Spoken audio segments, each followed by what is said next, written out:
ఉపవాసం అంటే దేవుని దగ్గరికి రావటమే ఉపవాసము. ఉపా ప్లస్ వాసము, ఉపవాసం అన్నారు.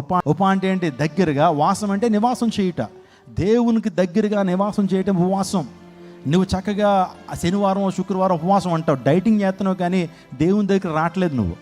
చాలామంది క్రైస్తవులు ఉపవాసం ఉంటారు కానీ డైటింగ్ చేస్తారు. అదేంటంటే ఉప్మా ఉపవాసం చేస్తారు వాళ్ళు. కొంతమంది డైట్ని మార్చి అది ఉపవాసం అంటారు వాళ్ళు. ఏమంటే రోజు అన్నమే తింటున్నాను, ఈరోజు రాత్రి ఉపవాసం కాబట్టి 2 చపాతీలు, 2 పూరీలు, 2 ఇడ్లీలు, కాస్త ఉప్మా, ఆ తర్వాత గ్లాసుడు పాలు, వీలైతే సలవ చేయడానికి బొరబండం నీళ్ళు. ఇది ఉపవాసం అట. డైట్ మార్చేసి ఉపవాసం అనకూడదు దాన్ని. ఉపవాసం ఉన్నటువంటి వాడు ఆకలిని పొందుకుంటూ దేవుని సముఖానికి వెళ్ళి 2-3 గంటలు ప్రార్థన చేయాలి.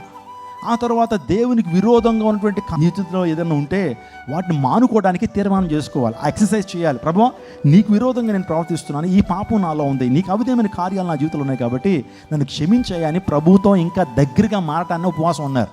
అంతేగాని డైట్ మార్చేసి అన్నం మానేసి చపాతీలు తినేసి ఉపవాసం అనొద్దు.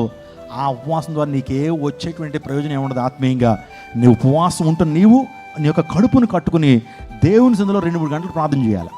ఎక్కువ దేవుని వాక్యాన్ని చదవాలి. రాత్రంతా కూడా దేవునితో సహవాసం చేస్తున్నప్పుడు అది నీకు ప్రయోజనకరం. వీరు కూడా చేసింది అదే, ఉపవాసం ఉన్నారు.